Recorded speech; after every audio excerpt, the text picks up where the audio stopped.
वंदे मातरम मित्रों, आज़ादी का अमृत महोत्सव यानी भारत की आज़ादी के 75 वर्ष पूर्ण होने को हैं और केंद्र सरकार के इस अभियान हर घर तिरंगा के तहत 13 अगस्त से 15 अगस्त तक हर घर में तिरंगा फहराने का प्रावधान है।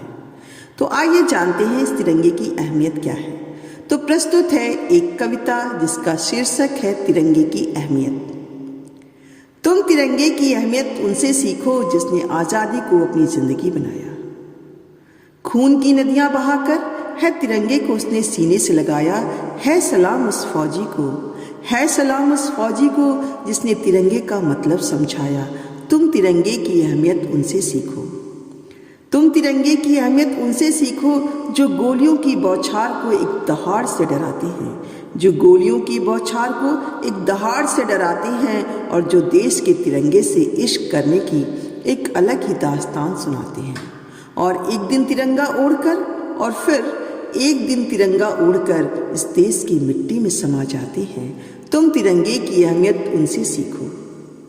तुम तिरंगे की अहमियत उनसे सीखो जो जान की बाजी लगाकर भी चांद पर तिरंगा फहराते हैं और मिट्टी का आशीर्वाद लेकर माउंट एवरेस्ट पर चढ़ जाते हैं, जो अव्वल आने का सपना पूरा कर तिरंगा विश्व पटल पर फहराते हैं। तुम तिरंगे की अहमियत उनसे सीखो।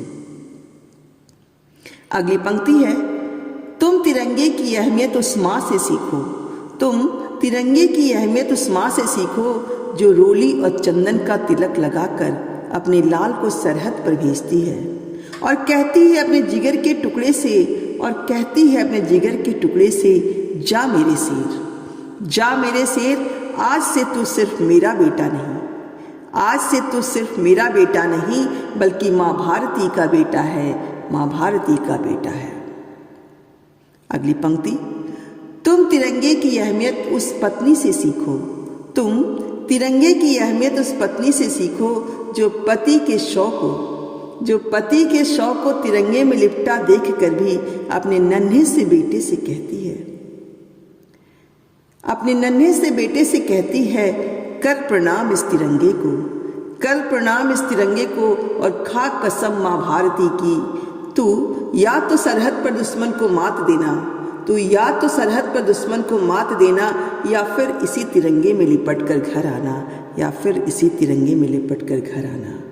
तो आइए मित्रों, इस आज़ादी की अमृत महोत्सव को हम भी मनाएं और हर घर तिरंगा कार्यक्रम को सफल बनाएं तथा अपने घरों में राष्ट्रीय ध्वज अर्थात तिरंगा फहराकर इस आंदोलन को आगे बढ़ाएं और उन शहीदों को तथा उनके परिवार के सदस्यों की कुर्बानी को अपनी सच्ची श्रद्धांजलि अर्पित करें। जय हिंद, जय भारत, वंदे मातरम। आप सभी का बहुत बहुत धन्यवाद और 15 अगस्त अर्थात स्वतंत्रता दिवस की अग्रिम बधाई। आप सभी को एक बार पुनः आप सभी का बहुत बहुत धन्यवाद।